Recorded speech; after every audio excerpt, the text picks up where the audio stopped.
5:17 a.m. Mountain Standard Time, and today is November the 6th, 2023.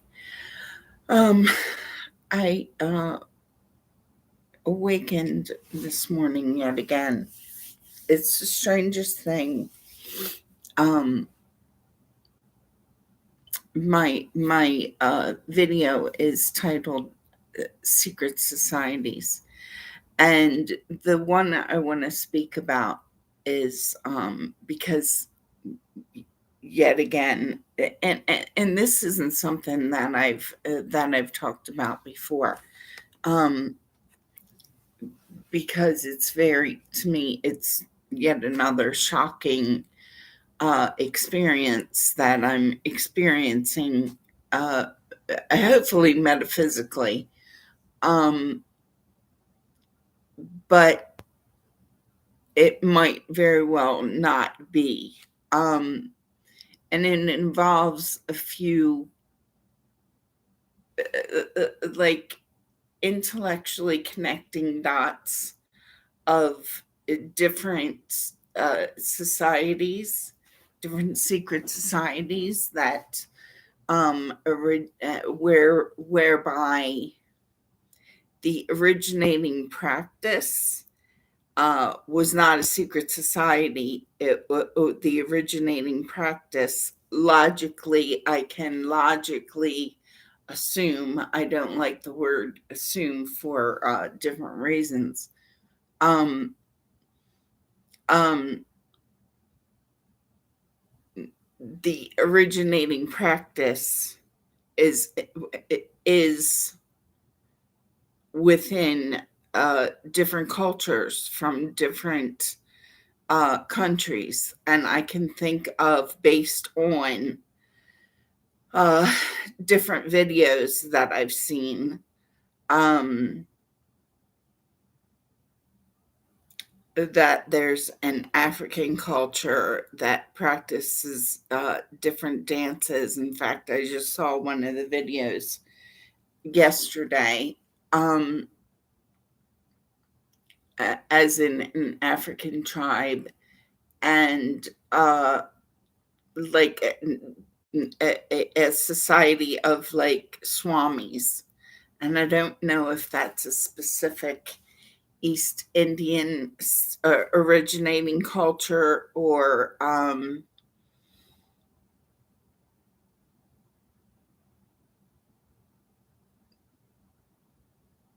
I have to do further research on that and on the originating cultures. But I know that there's the two, and the SIKH society is the secret society that is has been part of the United States.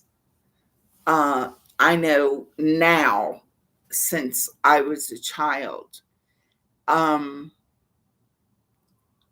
and I've seen different videos, and one of the very disturbing videos that I've seen is that they put one of the practices, and I don't know the reasoning behind it, is that they put a child, as in toddler age. And this is disturbing because of being I'm a Christian, and these societies may have had uh, within the trafficking in the United States may have had access and done this to my biological children. And again, that saying my biological children and stressing my, coming from my womb, is not that I'm better than, but it's not my practice. You understand? It's not part of my belief system to place of this uh, they put children, and the video that I saw was of a toddler age, didn't even look like toddler age. And that expression, because I've used it so many times in other um in other postings, video postings, um that expression itself is gonna, I know, is gonna connect. But hopefully, if it actually did happen, and my children are now 16 years of age, um, and 36 years of age, it'll connect it in a way that that society can be infiltrated and my children can be helped out of the society. And even as I'm saying this, it's like metaphysically, I can see a giant python. And I don't know if that's a remote view or it would have to be. But the fact of the matter is that they put children, small, in snake pits with snakes. And I don't know the reasoning behind it. I don't know the goal behind it. I don't know. I don't, but I've seen the video, and um I don't like snakes. And in fact, the serpent is not um it's an evil in my belief system. And so these secret societies and these different child trafficking teams and whatnot, who have demanded, via whatever illogic they feel is the is um so the originating culture, I know that there's at least two, and the African tribe didn't see um an actual practice of it being like it's part of their belief system, except for within the dancing, or what, I don't know if they call it, I don't know if it's called dancing. um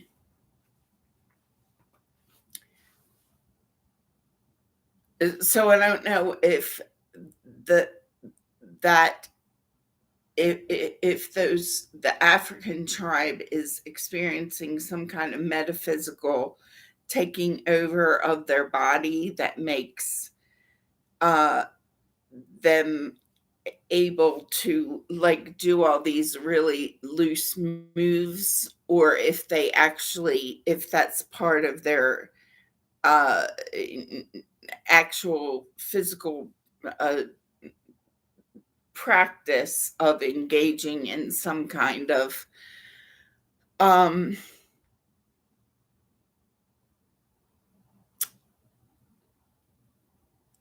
bestiality practice is the best word I can come up with. Sexual I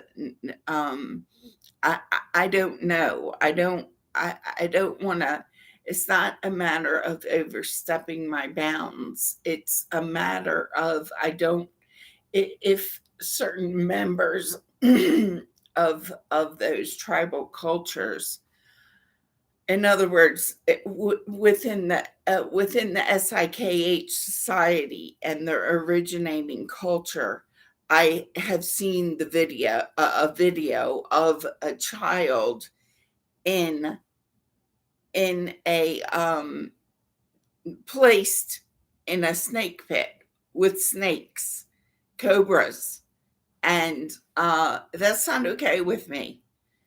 And there's been increasing that's yet another threat. Like when I go and talk about it, I'm like, this is like really strange what I'm experiencing. I don't understand it, but I always think about the videos of that I've seen of these secret societies and cultures, because within the originating culture, it, it's their accepted cultural practice. It's not mine, and it's yet another reason why child trafficking and other cultures demanding my children. um this is something you're taking on a journey of, and when you since my children have, excuse me, been taken from me, um and it's like you're forced to learn other cultures that you had no interest in learning about. And sorry if you call that a race card issue, I don't.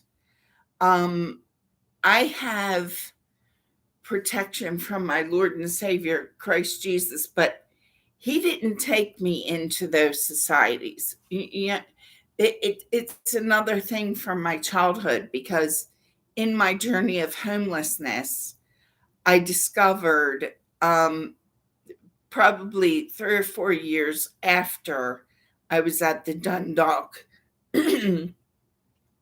shelter in Dundalk, Maryland, that there was, and I don't know if it still is, but as of probably 5 years ago, there is a location of the SIKH Society, and that includes swamis and public orgies with my old men with minor age children. And that's a video that I saw a snippet of within a show that I was watching, um, uh, just maybe a week and a half ago.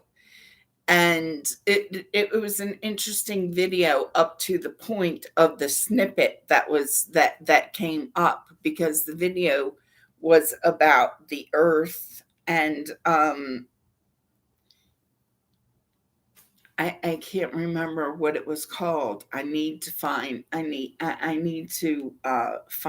the video, because again, what I have always had an interest in since I was a child. But again, if I was taken in to, which I firmly believe I most likely was, if I was taken into because I had a very disturbing um, uh, childhood, of which memories are still coming back.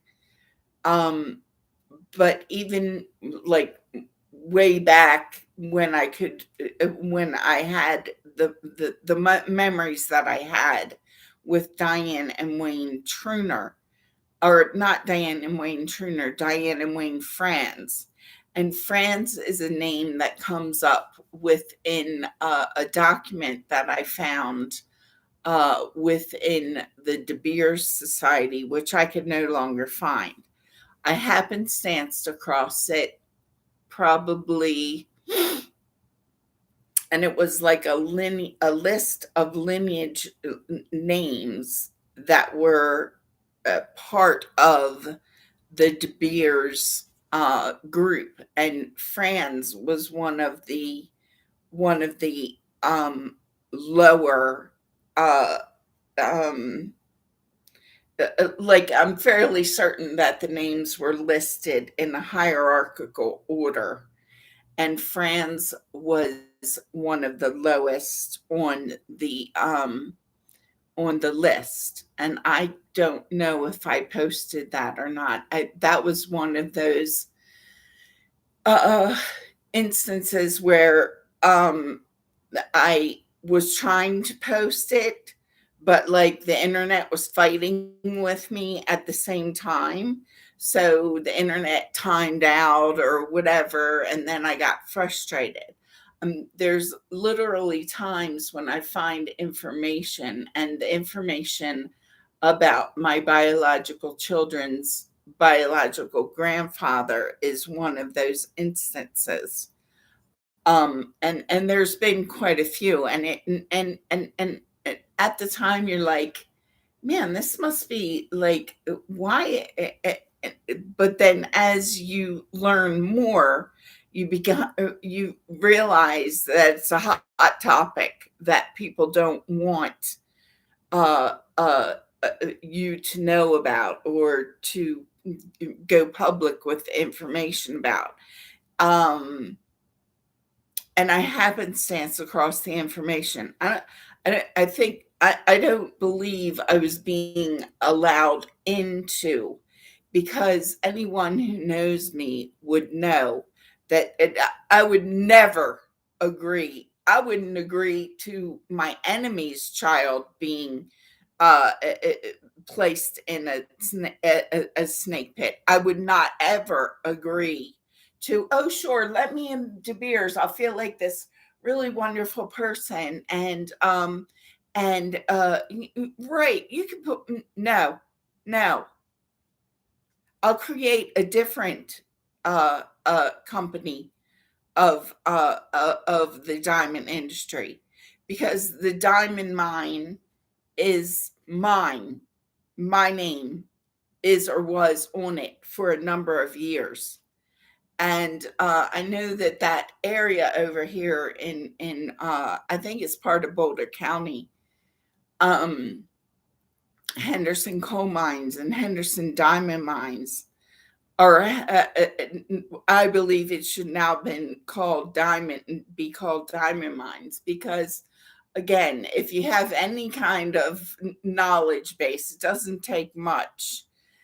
Although your intellect and your knowledge bases are blocked from you, such as the information and the putting together of how I had been treated, and the and the Henderson coal mines, and to make a conscious realization that where there's coal, there's most likely diamonds. Um, so the um, the name Franz, and the fact that they lived within like a mile and a half. Again, I didn't realize this when I was a child, but I didn't even realize it when I was at the Dundalk uh, shelter in Dundalk, Maryland in 2015 and 14. Um, but I discovered, again, I might have been researching the SIKH Society at the time. And this was after I came back here to Boulder. Uh, and and so would have been when I actively started the research on the SIKH Society, um, would have been when I found this particular uh, caveat of information. I'm going to estimate it was about probably 3 years ago. Um,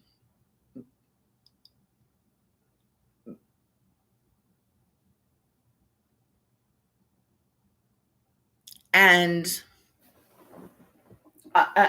I'm not trying to reveal any information. I'm trying to keep hold of my own thought processes, that that I say what I need to say, and not have my thoughts guided by uh, by a swami, um, or his snake, and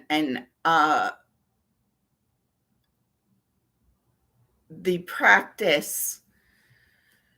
Um, so I discovered it, approximately 3 or 4 years ago during active research of the SIKH Society, and again, it wasn't an in-depth, and I'm seeing a snake in front of my eyes. I'm seeing like a python. Um, as though the way I'm seeing it as I'm speaking, it's like there's a giant python slithering, like I can see it. So there's a remote view going on that I'm experiencing right now as I speak. And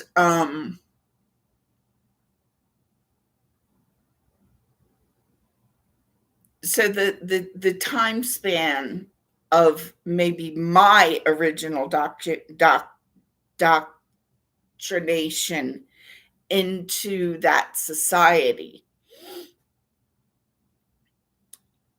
I think most likely started or was back in my childhood. Diane and Wayne Franz lived within like 2 miles of this SIKH Society meeting location in Dundalk, Maryland. And again, what I recall from my experiences with Diane and Wayne Franz, they're not good memories. And that might be Debbie Franz. And Debbie Franz might be AKA Sue Vogel, AKA this other Lisa from Harford County all these years ago.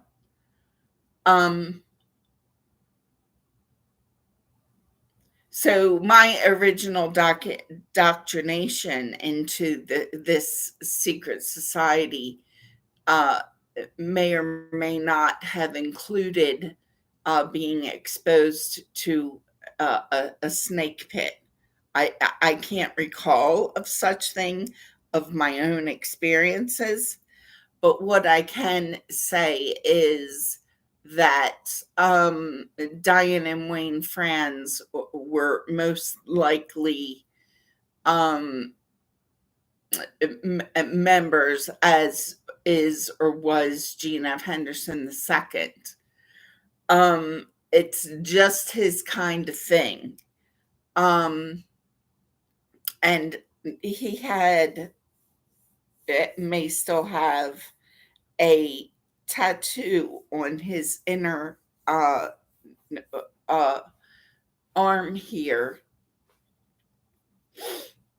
of like a black and like the top of a heart is how I viewed it as a child. And I remember asking him one time, and the black, what I can now put together logically, and oh my gosh, why couldn't I see that earlier? Because I've always questioned that tattoo. It was a faded tattoo, so it wasn't really clear. But I remember asking him, and it actually looks like a snake crawling into the anus of it, because that's what it is. It's like, looking at it, it looks like a heart without, in other words, it's like an unfinished tattoo. And the heart was just this part of the heart. It wasn't a finished point. And then what I now realize was is a snake entering the anus of this is, and again, it was an unfinished, excuse me, it looked like an unfinished tattoo, and it was fading. It was faded. Even back when I was a child, it was very faded. So that tattoo um had to have come about many years before. I don't know anything about tattooing or how long a tattoo lasts, and the difference of the, if you want to call it, quality of a tattoo and how it's done, or where he had it done, or where he started to have it done. But I can clearly see now what I questioned when I was a child. I was like, I don't like to call him daddy, so I'm containing this word. Uh, Daddy, what is that? Asking him about that tattoo on his arm, and he gave one of his creepy kind of giggles, and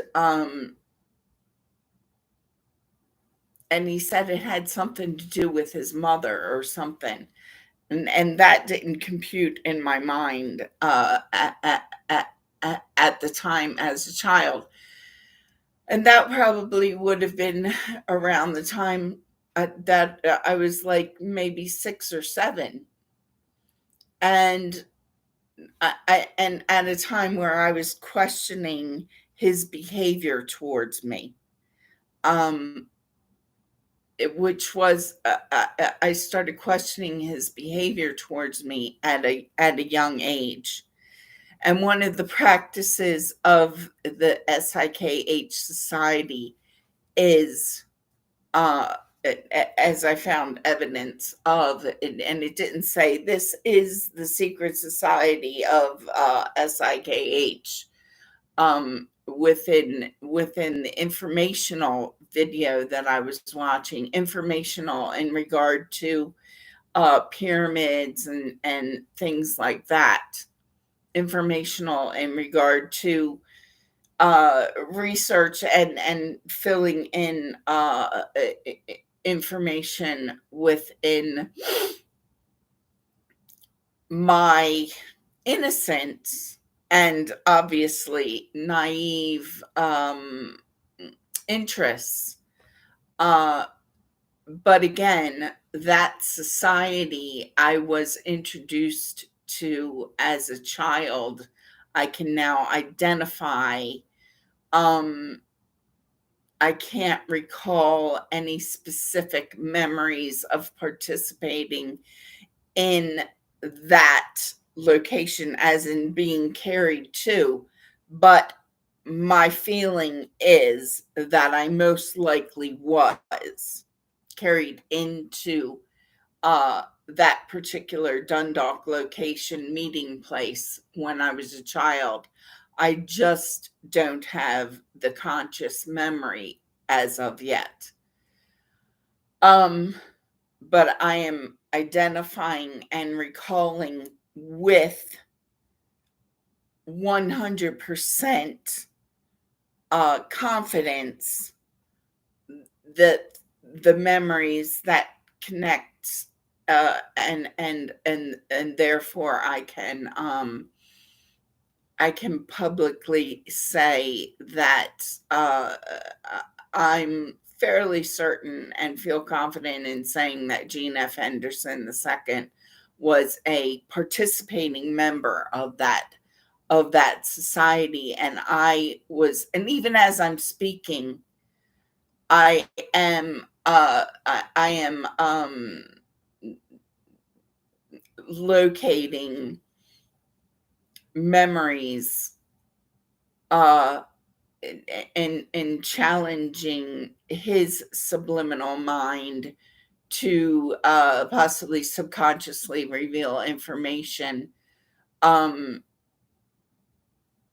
uh, in other words, I'm accessing now his memory banks.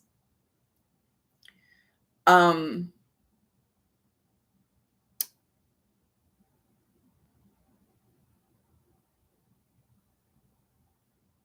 if my children during the trafficking of because I feel as though at this point in time I don't have to say my concern is.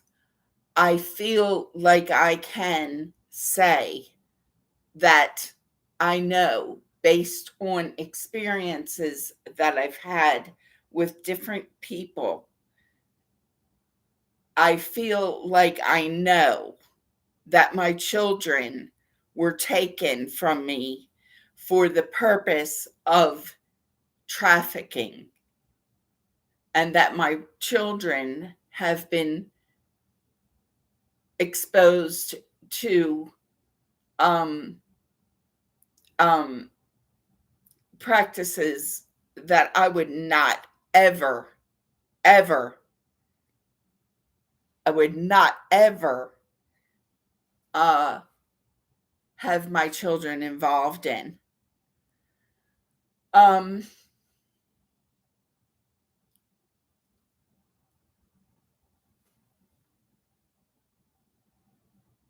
and this goes into the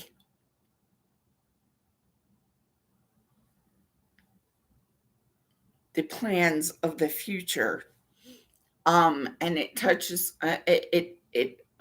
I want to talk about again my experience during my sleep, because when I first moved into this apartment, I had a really disturbing experience, a metaphysical experience, where I woke out of my sleep because I felt like my body, my vagina, was being invaded, like a giant snake was slithering into my internal,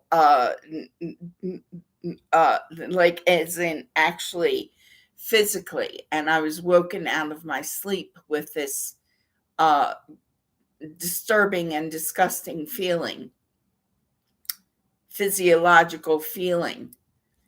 And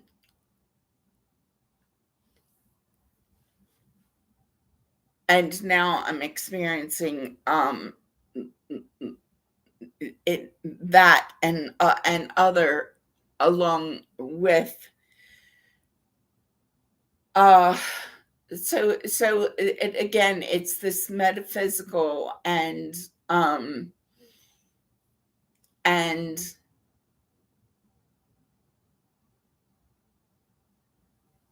remote view and remote audio uh experience of hearing a child um being raped, basically.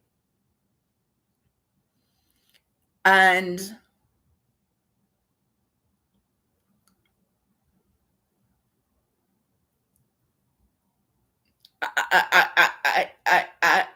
you know, I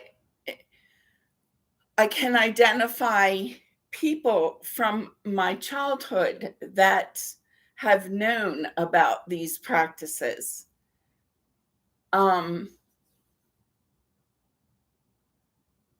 and have not protected me from these practices, but actually, as that society grew and the acceptance grew, and it obviously has. Otherwise, the world and what I see going on, every it would not be. Um,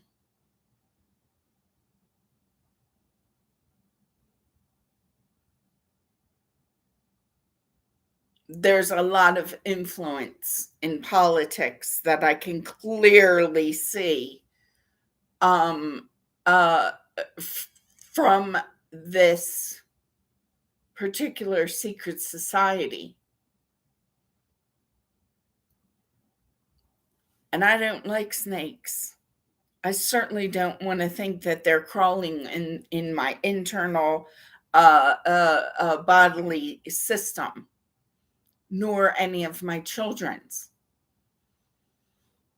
And I was on the bus the other day, and again, I don't care who uses the race card at this point, because if you don't have the intellect to figure, or the ability to configure within your own mind, that you don't have a right to take my children, and you don't have a right to indoctrinate my children via abduction at birth,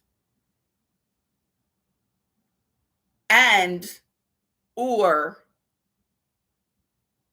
CPS, Child Protective Services. You don't have a right to indoctrinate my children, not at any point in their existence as minor age human beings, into your secret societal practices, which, again, that society is becoming more and more public. And and as in, their practices have become obviously more publicly acceptable, and I don't find it acceptable, not with my children, not with myself, not for myself, not for my children. And and to expose that society and the originating culture. Don't throw the race card at me.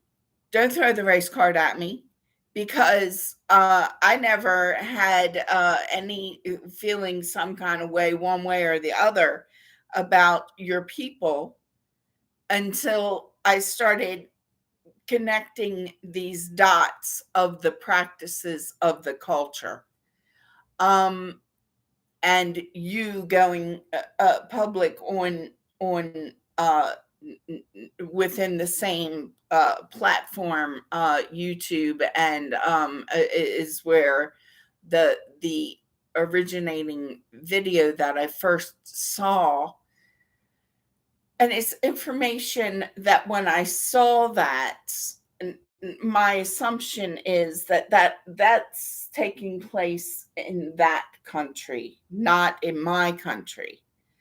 But then to realize that those practices have taken place, just in a more secret societal existence,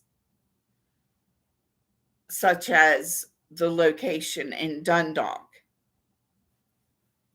Um, and I remember being at the Dundalk shelter, and in my travels around Dundalk during the day, because when you're at I didn't have, I think all I had at the time was food stamps. I think that was even before I was receiving the AND, the supplemental adults, uh, for the needy and disabled people, which was a big $200 a month or something like that.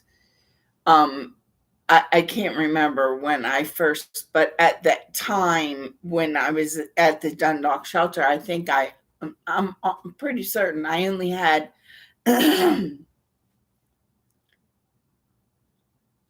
only had food stamps. And so in my travels of just either sitting at the McDonald's all day, which that's what a lot of us did, because there's nowhere to go as a homeless person in the wintertime. And or just like wandering around. So in within one of the days that I was wandering around Dundalk waiting for 5 o'clock to get there, um, there was a pair of pants, and when I looked down, that it was like, those look like Elsa's pants. They look like a pair of pants that I had purchased for my daughter Elsa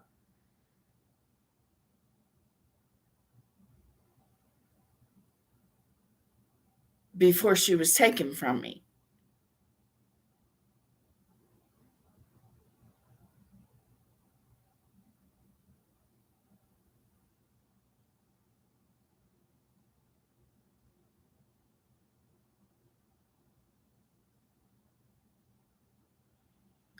And I remember feeling a very melancholy because it was almost a knowing, because I felt such a strong emotional attachment to those pants. And I can't remember if I picked them up and put them in my belongings or not.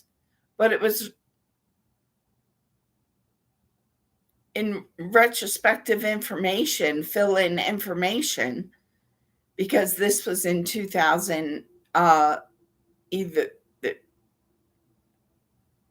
this was in 2014, before I went to court and everything, and then I went to spent 3.5 or 4 months in the Harford County Detention Center. In other words, the Dundalk shelter was where I was, because I was trying to get away from 514 Nanticoke Court and Harford County. And happened to stance across information about the Dundalk shelter. And I think I received that information from a list from one of the employees at the East Side shelter. And again, I'm connecting dots here.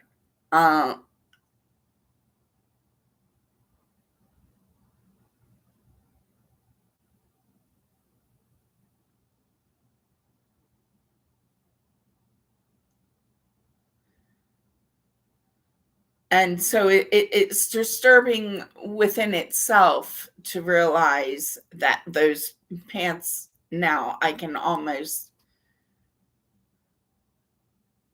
they were my daughter's Elsa's pants. And again, at the time of finding them and just seeing them on the ground in the middle of winter, and this very emotional attachment to the pants, as though I knew that they were Elsa's pants. But also a shocking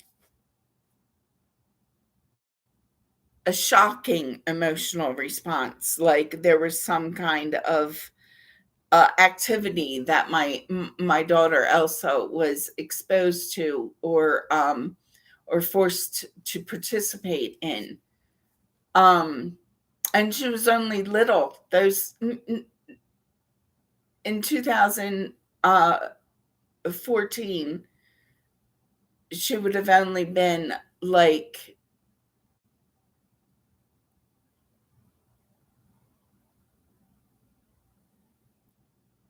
winter of 2014, she would have just turned 7 years old. But those pants were from when she was in my custody still. So that was before she was age age 5, because I need to zero in on and have a conscious memory, so that when I'm recounting, and again, I can now, I now realize that that was such an emotionally distressing experience, that my mind, my intellect, and my emotion, in trying to recount and identify on a chronological timeline, that's where the blockage has come from. And like, because I've said in many of my video postings that I can never remember exactly if it was 2011 or 2012, 2012, she would have been 5 years old, and I think she was only 4. So I'm getting closer to being able to intellectually and emotionally consciously remember the exact year that that took place. And I'm fairly certain it was 2011, and that she was only 4 years old. And right now I'm having this like metaphysical experience that there's like all this going on. Like this is how I feel as I'm trying. Like there's hands and there's a dark shadow, and the dark shadow has like a bolero style hat and cape. And not so ironically, um, Zorro is one of the legends that comes up with this secret society in and I think Zorro is a South American legend, but he's not actually a legend. He's an actual persona, and and he's made out to be a hero, but I don't think I don't think in his actual existence, I think he wasn't actually a hero if you weren't a member of that culture, which I'm not. And I'm starting to realize that Gene F. Henderson the first. So now both of those men who I grew up for a while, up until just I remember starting to questioning the character of Gene F. Henderson the first, who looks absolutely nothing like Gene F. Henderson the second. Gene F. Henderson was first, was short and stout, and has a likeness to Anthony Hopkins. And I celebrated because him as my and jokingly and not so jokingly because I had this thought that he might be my father grandfather, and joking it off as not my sin. I have nothing to do with that, but I had no recollection of him because he died. And I do that because, and I know, I also know now that that's like a kind of, it's a secret societal thing. But when I'm doing it, I'm meaning it. And that's why they say ditto. Because when you say ditto, then it's quotes around when you want to set a comment. Um, because ditto is another one of those catch trigger phrases that I hear in a distance and in within what has sometimes it sounds very close, as in uh like another apartment unit, and sometimes it's more muffled, like it's in a more distant, but I'm using it as and now I've lost track because I'm following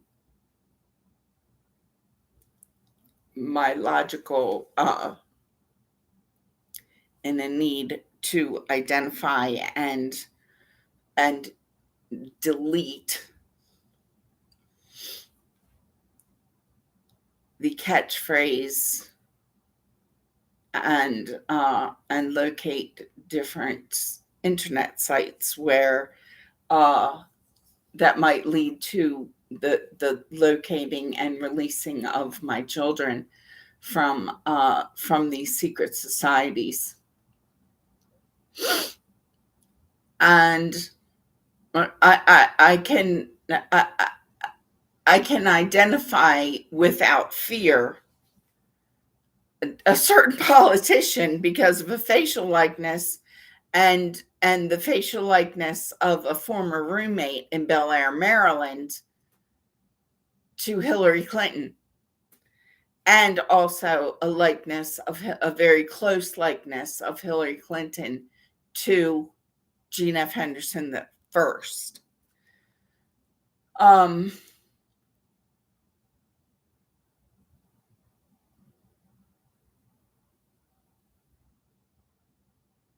And also of a man who Scott, within the America Unearthed series, which is a series I watch regularly. And again, my originating experience, even within that series, comes from, in other words, my deep sense of interest comes from an innocent interest within my own conscious knowledge base, and on an insidious level of the very likelihood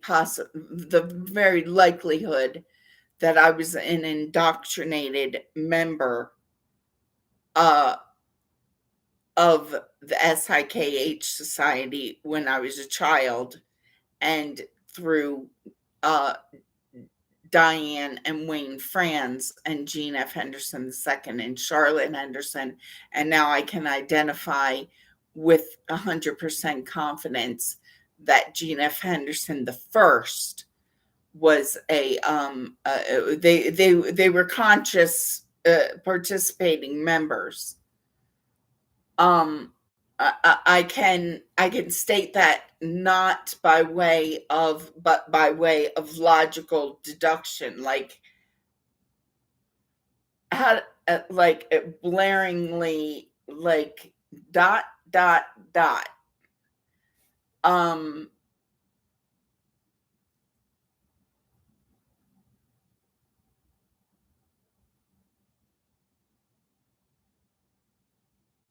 And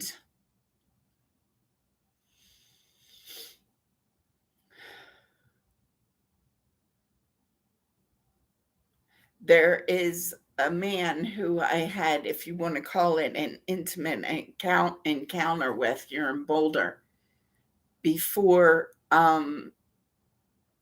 before I got my my housing grant. And he is a very irritating persona, and he went around telling people that I got him drunk and I and took advantage of him sexually, which is not the way that it happened. And then every time he sees me, I haven't seen him for a while, except for I feel like he's one of those people who disguises up, like he travels around in disguises. And I call him Squirrel Man because that's what he looks like to me, an overgrown squirrel.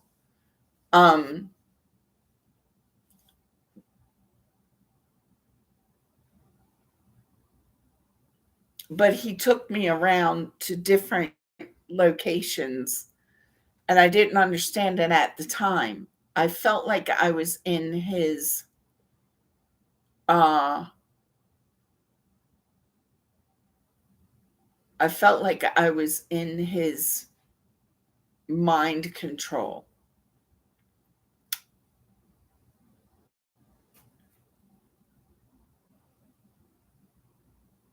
And he has a very disturbing, dishonest, deceitful persona with me. I don't know how he is with other people, because these people, these women and men who go around in different disguises, they have aliases and different personas, and they present themselves within those personas in or with different people. And I realize that has to do with being able to conduct their lives in a non-seedy, like they're allotting themselves an alias to be able to participate in, just what one would call normal activity. But he's not a normal person to me. And I've been around so very many aliased and disguised people, uh, and within and seeing their different disguises. It's very frustrating as a non-aliased, non-disguising up person to know that all this goes on, and because of secret societal memberships, that these people have had coverage for such really heinous activity. And again, I'm hearing the off, and doors like in the hallway of the apartment building opening and closing. Um, None of these people are my gods. Um, but back to the SIKH and the fact that, and this disgusting, um to say, I hope it's a metaphysical experience and not a real experience, is like a, a slippery while wet kind of thing, because if they still have my children and I'm experiencing this metaphysically, this physiological feeling metaphysically, because they have my children, and engaging my children in the mind control that is involved, and the brainwashing and the indoctrination, um that is a much more in your face. In other words, their presence has the presence of the society, and their practices have become a part of accepted uh behavior. um and as far as legalities, I can still go back no matter who's rewriting what, if that is part of their stand. Well, here it is right here. We wrote this, if you would have da da da da da da da, because ignorance of the law is no excuse, blah blah blah. Um, I can still refer back to and say, but you know what? Uh, you weren't supposed to take my children in the first place, because I have civil rights as an American citizen, and I have rights as a Christian within my own belief system, because I'm not a member of any church. I was christened when I was 4 years old in Baltimore, Maryland. And whatever practices that church was participating in, my baptism, or christening, I think it was called, supersedes any anything. Um,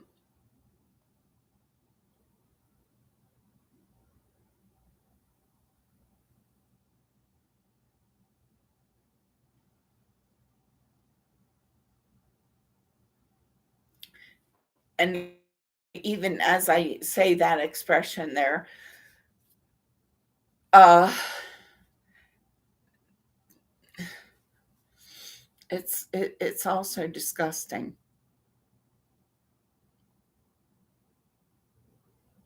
It's disgusting in in the thought processes of these people who, one, think that it's within their right to claim someone else's children, and then to throw the race card at a person because they don't want. I Political strategy is not an excuse to cross boundaries with someone else's child. This is my physical being, and my children are part of my physical being and my belief system, not yours. If you don't accept my ideology as part of your children's lives, which does not include a practice of bestiality with snakes or any other animal, um, then what in your freaking little pea brain makes you think, other than all your coverage within secret societies and brute force, makes you think you have any right to indoctrinate my children into your, sorry, disgusting practices? And I'm going to call it disgusting practices, because what do you call my innocent practices?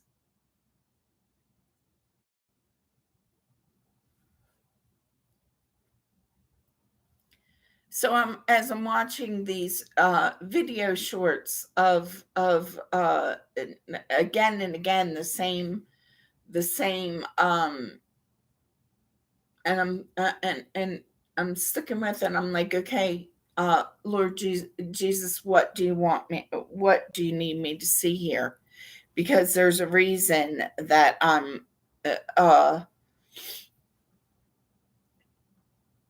and when I accept something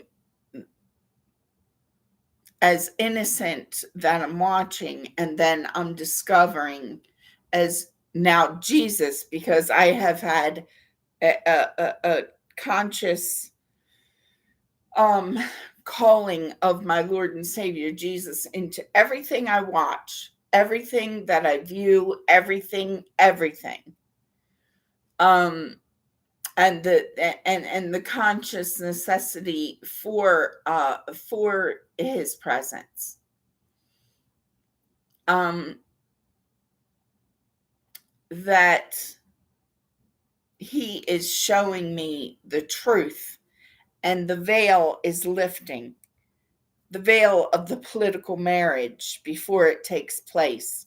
However, with this, and I imagine the SIKH society isn't the only society who practices uh, minor age marriages to chronologically adult age people. And the most disturbing real-time information that I've received of this particular society, it is within a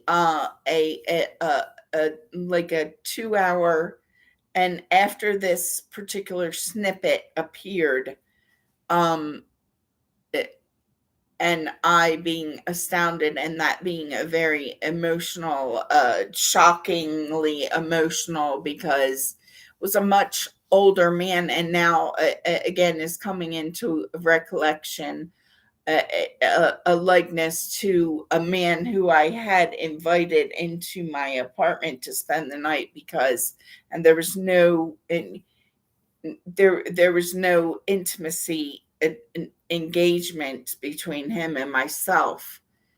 Although he did try. Um,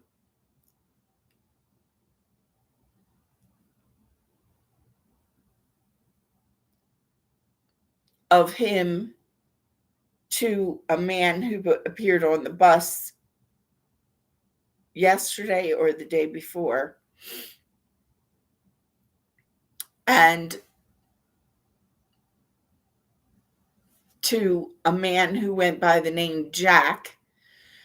So that's something else that needs sorted, because Jack is a character within the movie Titanic who looks nothing like this person, but Jack from Applebee's in Bel Air, Maryland, my employment in 2005, in 2004 through 2000, part of 2005,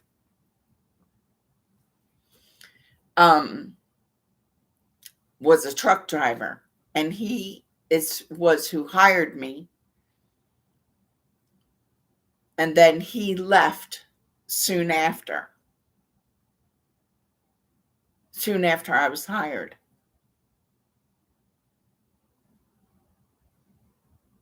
And he was a short, stout little man with a resemblance again. So it's like they enter your life with here's a door open over here. I know you're having problems. I know you're having problems getting employment and full-time employment, blah blah blah. Here, let me. It's like they make an appearance in your life as your God because they're opening this door for you to employment of $7 an hour and a 40-hour work week, and then they take off as though now you have some kind. And my cousin Chuck Kroom, who I can fairly confidently say he was a member, or and probably still is of this secret society. And I can probably I can see where others are assuming, oh well, she's a member of this society, of the SIKH society since she was a child. I'm not. Okay, I'm a victim of. I'm a prisoner of the SIKH society, and I'm 59 years old and working on opening the doors out of and bringing my children with me out of.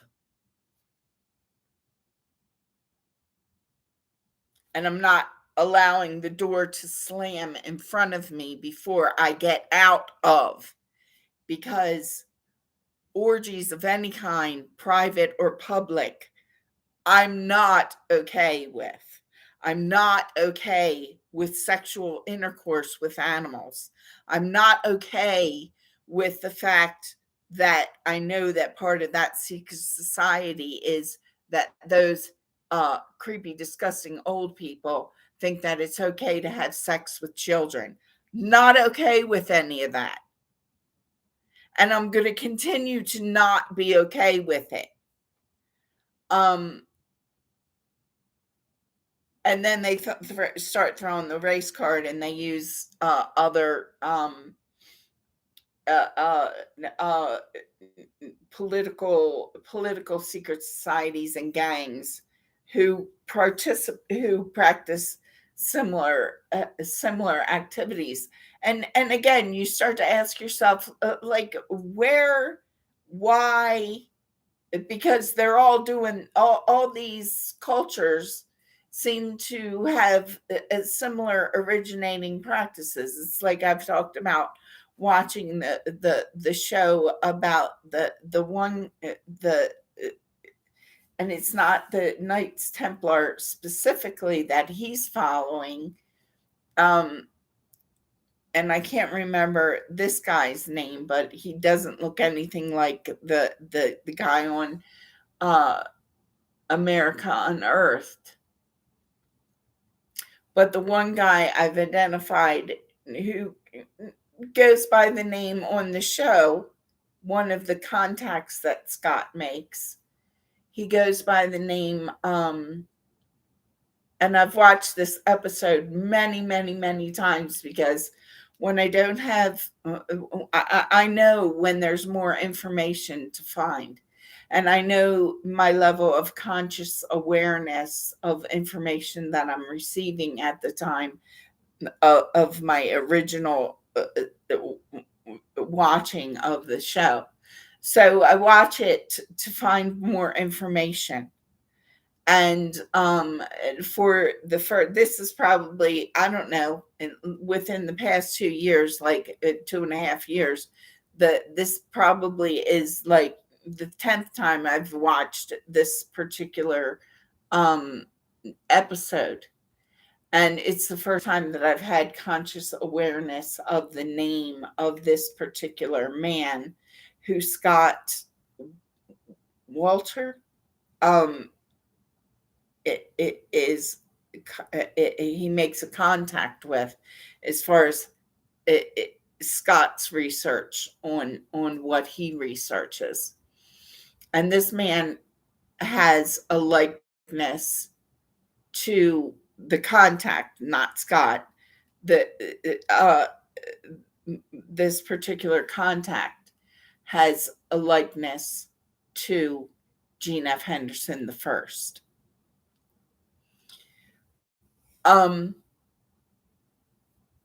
And he, on the show, again, this is the first conscious realization on the show, goes by the name, I can't think of the name, Alan Butler. And there's an Alan Butler from my graduating class from 1982 who looks nothing like Gene F. Henderson the first. And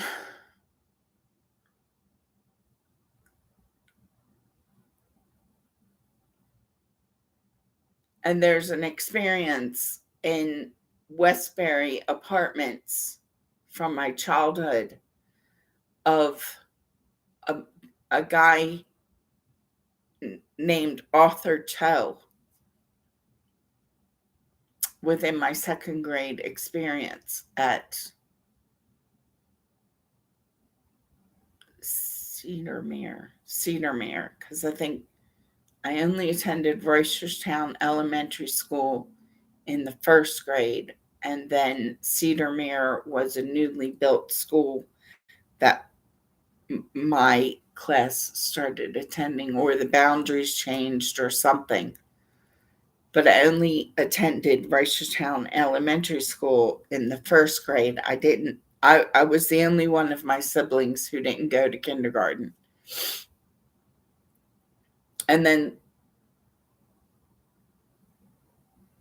second grade, I went to Cedarmere Elementary School, and then we moved to and within the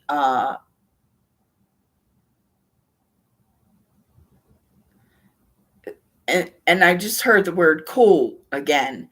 And that word is used and placed within someone hearing me and or remote viewing with purpose, with, as in, I know I'm watched with purpose of using my words in a way that I don't want to be used.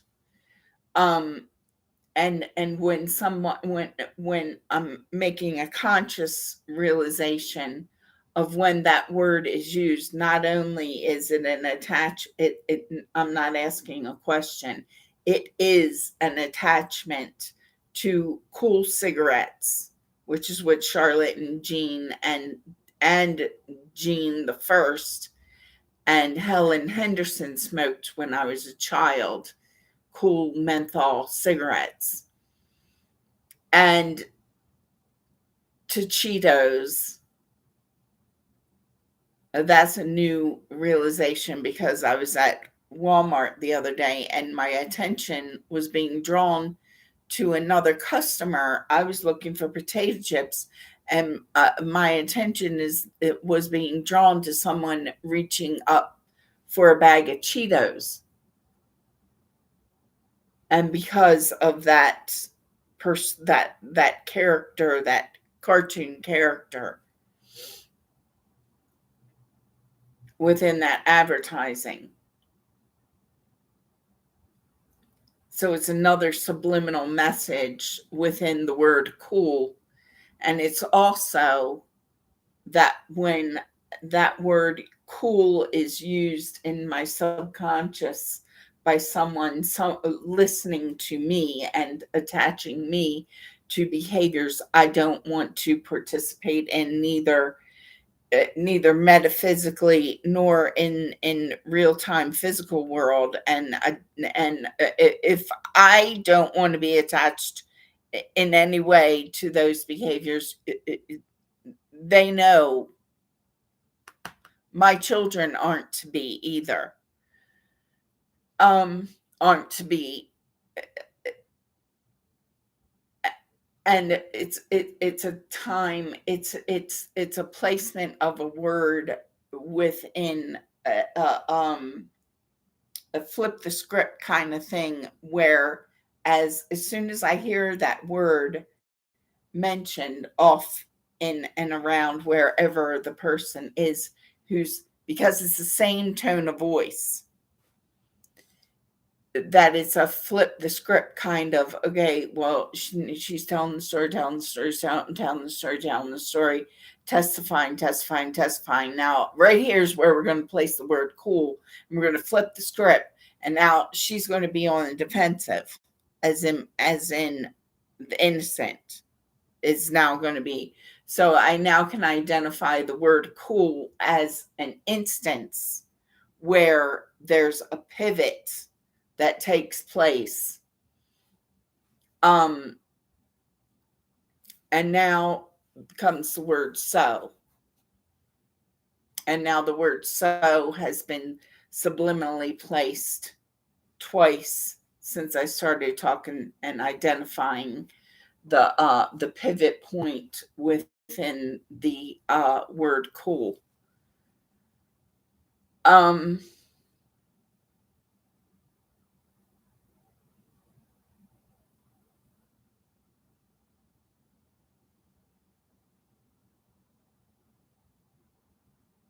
And again, my goal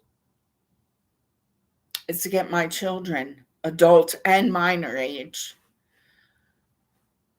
out of the secret societies that I know my children don't want any part of. Because when I can hear my children and in their own voice tones crying and screaming,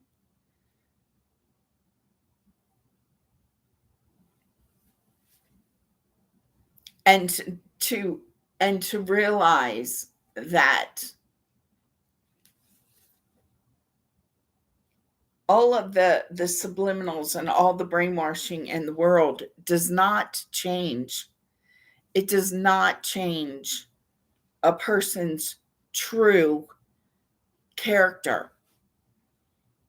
Being in my face and telling me that I enjoyed performing oral sex on my grandfather, being in my face with countless numbers of people backing you up to let her know she liked it, is not going to change the fact that I didn't. And I know I didn't.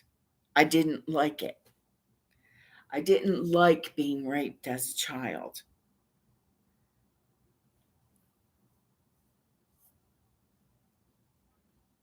I can almost fairly certainly say that no child likes being raped. No woman likes being raped. And it doesn't matter how many, nail salon appointments,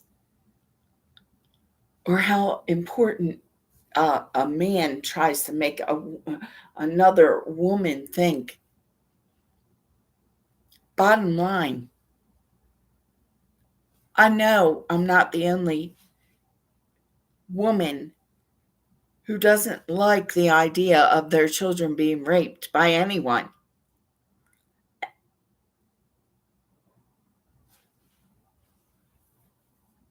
And if their children aren't in their physical presence, and they're being taunted by their children being,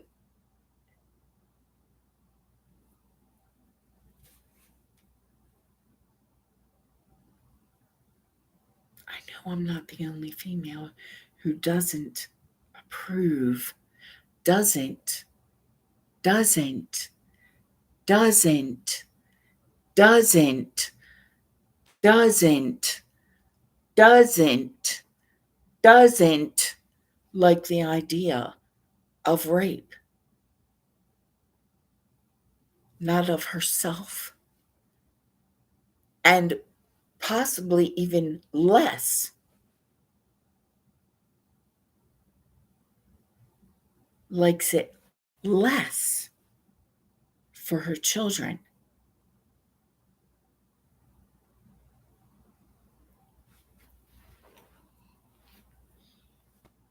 And so that tattoo on Gene F. Henderson II's arm that I asked about when I was a child, I can now confidently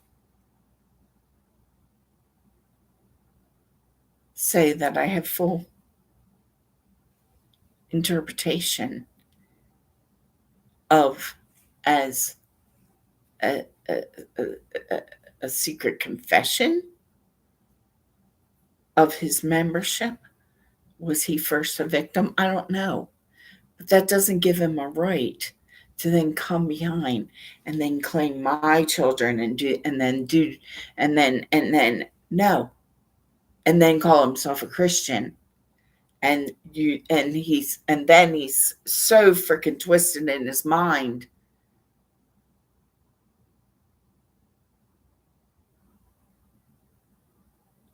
I'm not trying to become a fully indoctrinated adult into the society. I'm trying as an adult to identify the members so that I can, on a constant conscious basis, identify those members when I see them. And many of them have participated throughout their lineage. And I can also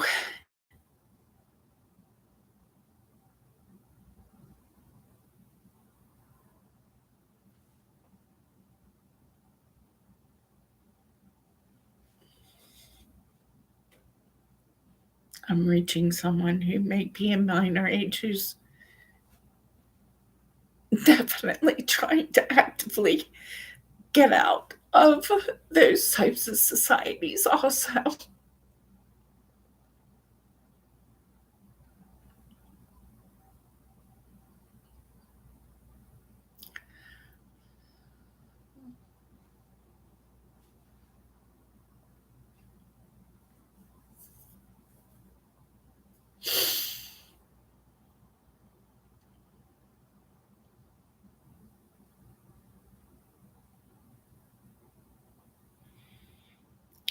Now to speak about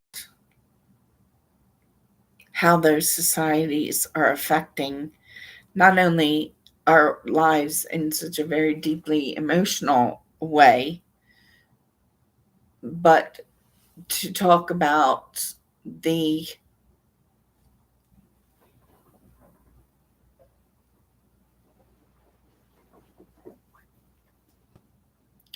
to talk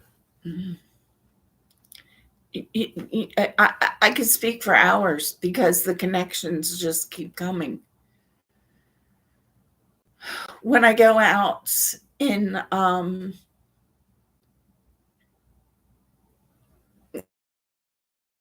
I go out and feed the prairie dogs and stuff like that.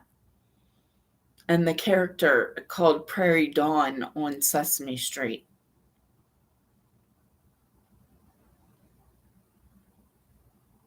And the word and name association. Prairie, prey. When I go out and feed the prairie dogs, who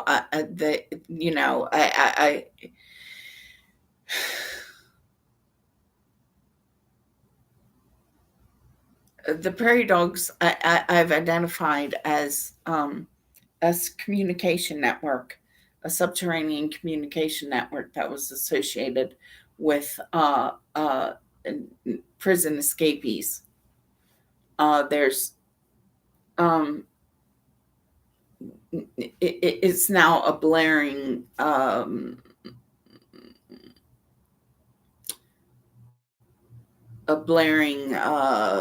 correlation. And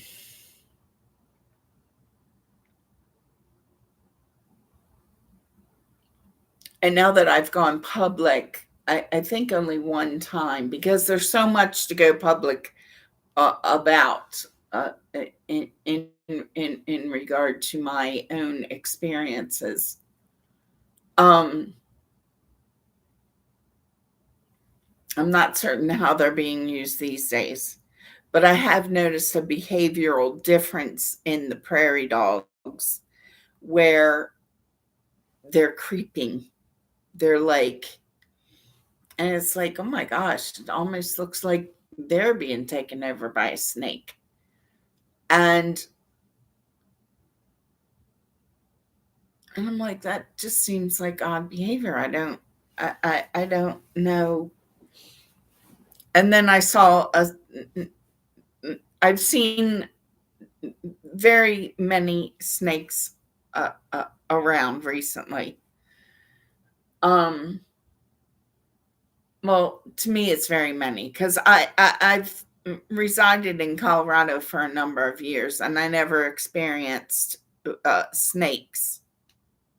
I know that snakes were around, when you go off on trails and the signs and everything that are posted. In other words, it's logical for me to say, well, I know that there's snakes. I know I have to be careful. I know I have to watch for. But I had never experienced seeing a snake before. And I've seen two snakes now. One I identified as a rattlesnake, but it didn't have a rattle at the end of the tail. So, but otherwise it looked just like a rattlesnake. And I don't know, I should have researched it further to see if maybe that's a condition of a male versus a female or something like that. I don't know. But otherwise, it looked just like a rattlesnake. And then on the other, on within a minute's, not 1 minute, but a few minutes walk, was a few days later another snake that I identified as a copperhead snake. So there was a little bit of difference in the pattern. And then I recall, I have a recollection of riding my bike last season, I think, last year, 2022. I rode my bike to Lyons, Lyons. And it's a very the ride there is sort of desolate. It's like a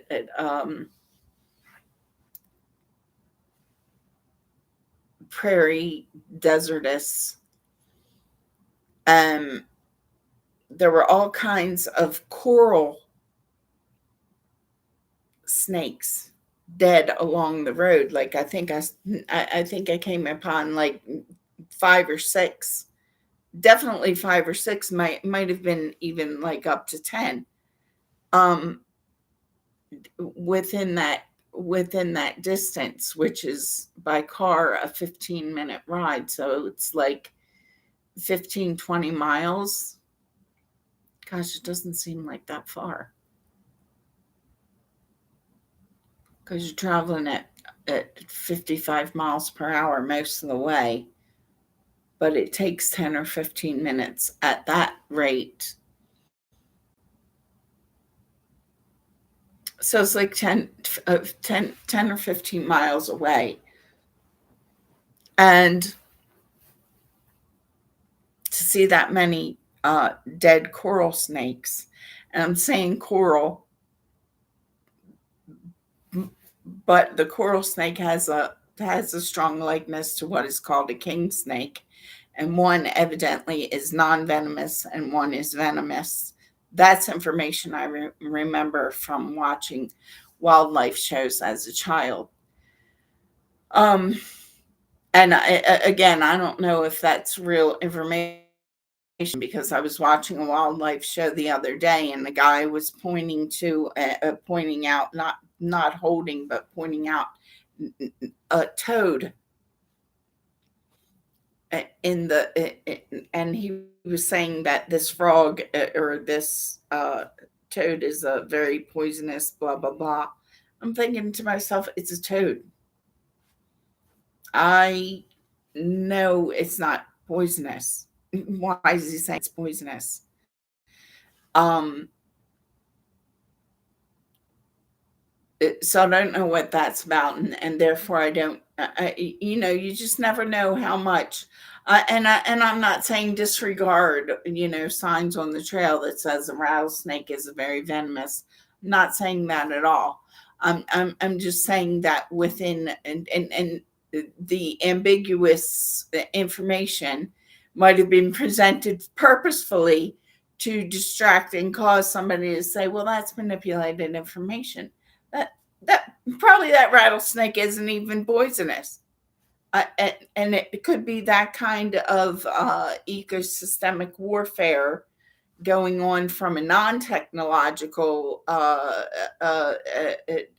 perspective, whereby that person from that culture who has a likeness to chief of the Mongolian Indian tribe, um, who's presenting this information possibly ambiguously, purposefully ambiguously, to then make us question, oh gosh, well, maybe a rattlesnake isn't poisonous either. Or maybe we're just making a bigger deal of the child in the pit of cobras than she should be, because da da da da.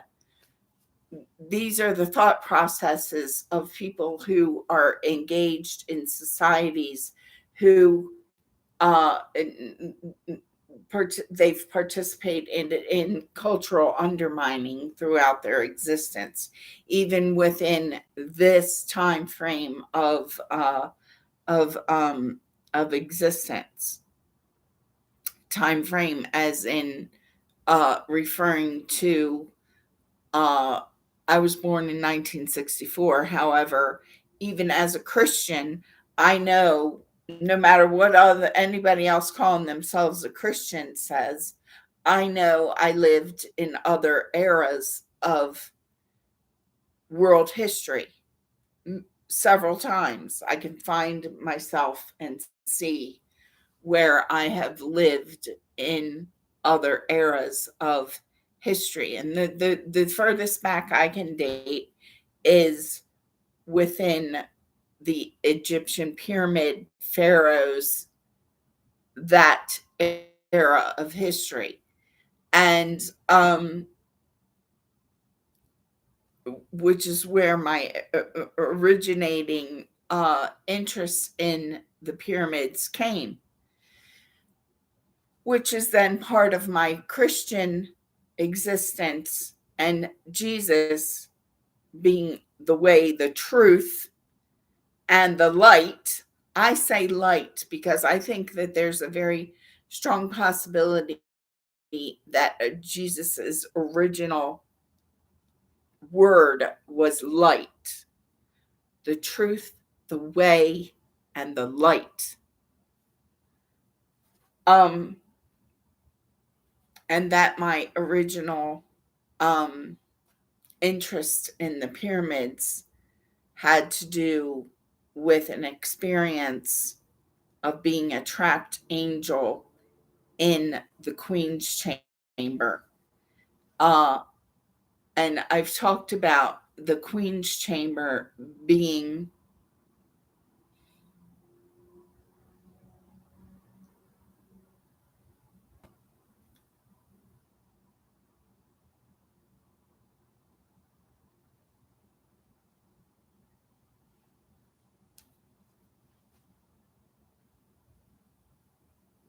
and now I'm like witnessing like a situation of an angel rescuing a man from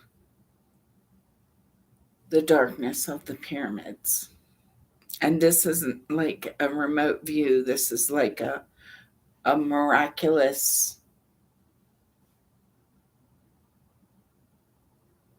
sighting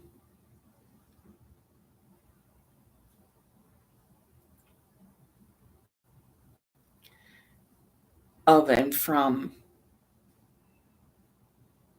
the era of, I want to say, Moses,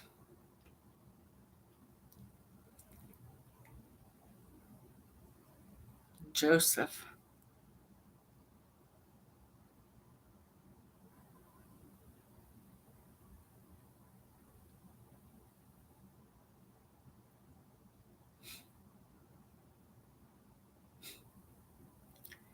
And so there's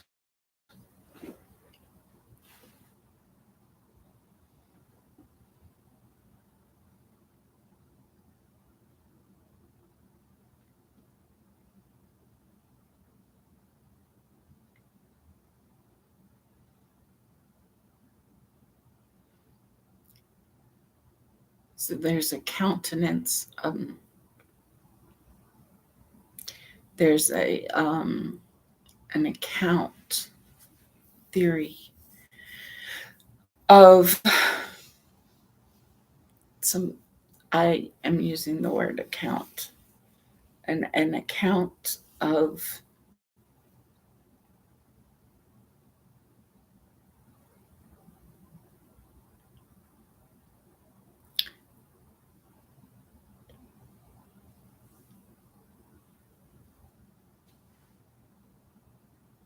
the angel in the pyramid.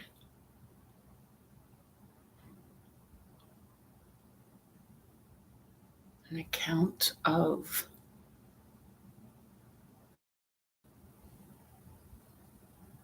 the ossuary, and the same personas from um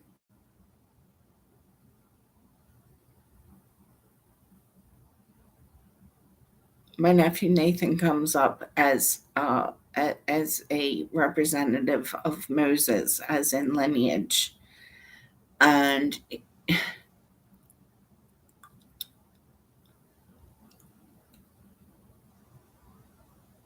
within my chronological timeline of what I know, times that I existed and lived.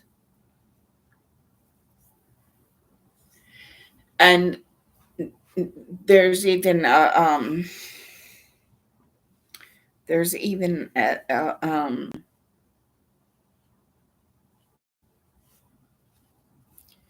my experience over here in Boulder about a story I've talked about an experience um, where I was over by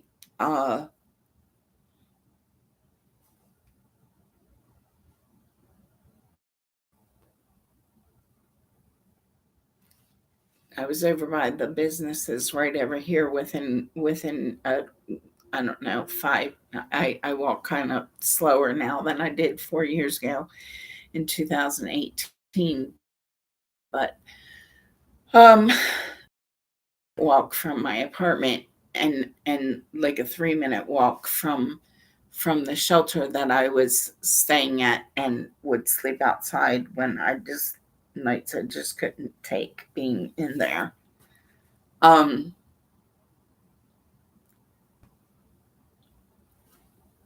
and I've told this story. I've recounted this experience because it's not a story. I'm not making it up, and it's not somebody else's story that I'm zeroing in on, and it's my experience I'm recounting. An experience that I had where I was drawn back to the times of the pyramids as I was walking past the creek by these one uh, uh, near the shopping center on the north side of Iris, which turns into Diagonal Highway. I was walking on uh, the shopping center's on the north side, and no, it wasn't that far up. That's not that far up. I get this area is very um splicey to information. Like even as I'm walking around in this area, this immediate area, as in within a radius of a mile or a mile and a half. Even as I'm walking, it feels like, different, like gang boundaries. Like it's my path is being spliced psychologically as I'm walking through. Um,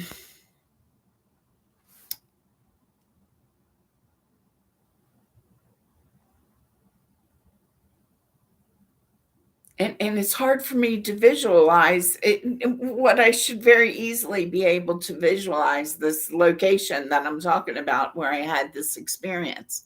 I travel by it, on a daily basis since 2018. Um, but I was walking by the creek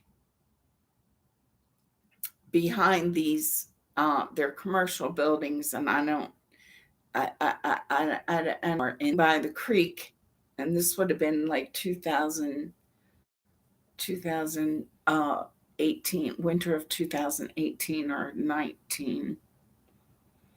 Um, and I was drawn back in time. There's a plant that grows along the creeks here in Colorado that it has an irritating smell to me. However, because of my experience of walking and along the creek, and that a positive experience of being close to nature and the creek and stuff like that, that's a positive part. But it's like it irritated by the presence of this one plant that it grows a lot along the creeks all along, not just here in Boulder, but in Lakewood and everywhere in the Denver metropolitan and surrounding county area. And I don't know if it's a plant that was originally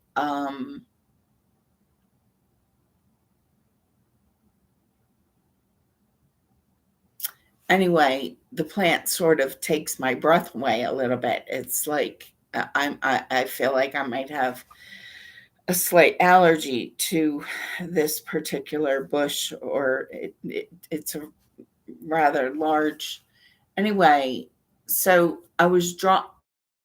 In other words, I'm going on about this one plant because of this sort of, first of all, the conflicting experience, because the smell that I'm smelling is irritating by way of not being like offensive, but I feel like I'm having like an allergic anaphylactic response to this plant, while I'm having a positive experience of uh, connecting to nature and finding refuge within just a peaceful experience of walking. Um, and then there might be a further that might be a plant that originated or grows in uh, in the bushes or brushes along the Nile River, is what I'm thinking, and that's part of the experience of which caused me to be drawn in. I never experienced a time travel experience before this, and I've walked along many creeks in Colorado where this particular plant is. Um, but this particular day, I was drawn into a time travel experience whereby I could identify that I was in a time portal of the time of Moses. Um, but I could not see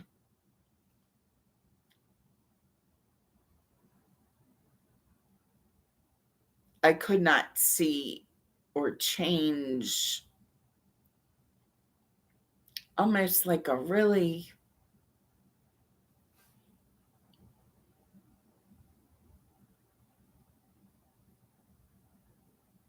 like I was dying, like I was experiencing some kind of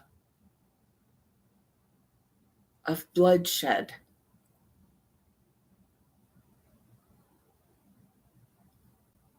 But something that took place back there in the times of Moses, in the era of Moses.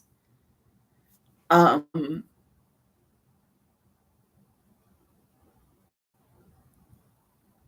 and so that experience that I was experiencing in real time, but drawn into this time travel, time portal thing, was of someone who was traveling in a very uh, uh,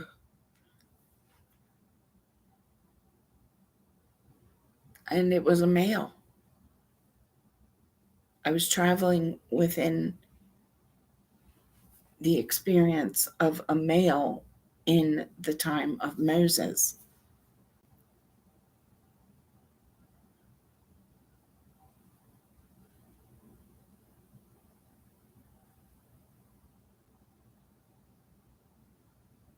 And it was a very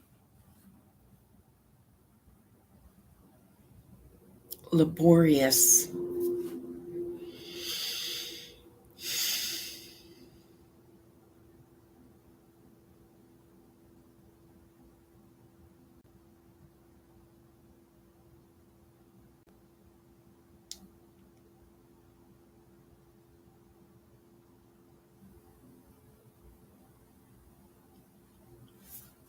now in real time there's a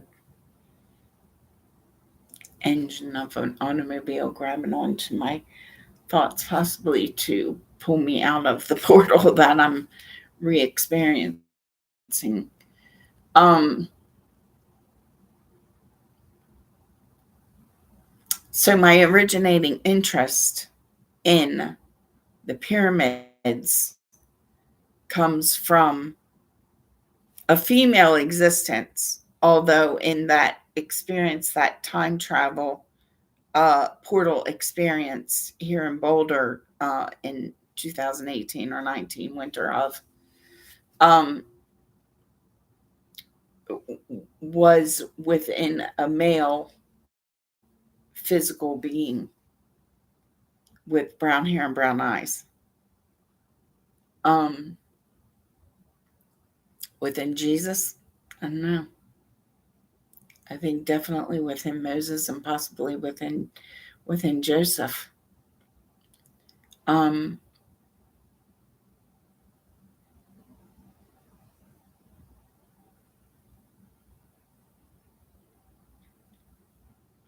More strongly feel like possibly within Jesus and within Moses.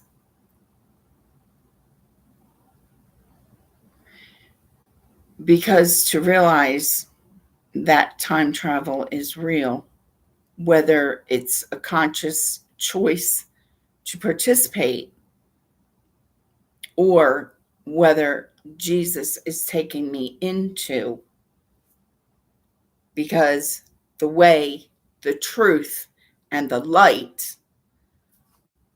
of accounts being recounted for the purpose of truth being brought to light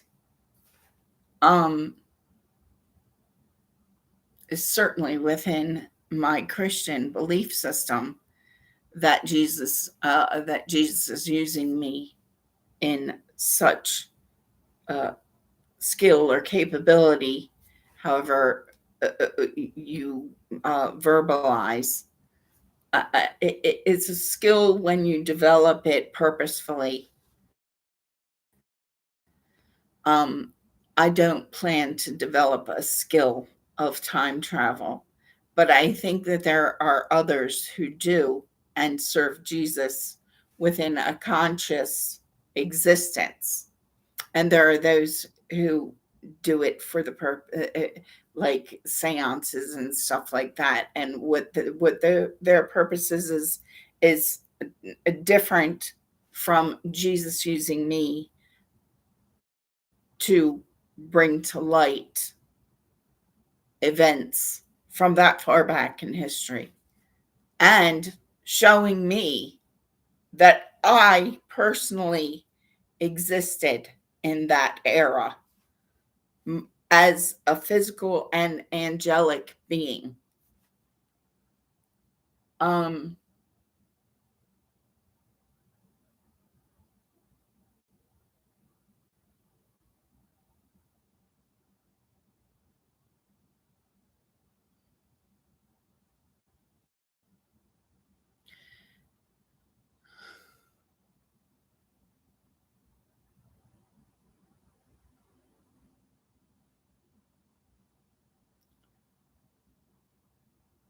Release my children from the secret societies of such evil practices of orgy attendance and or drug use and or bestiality and or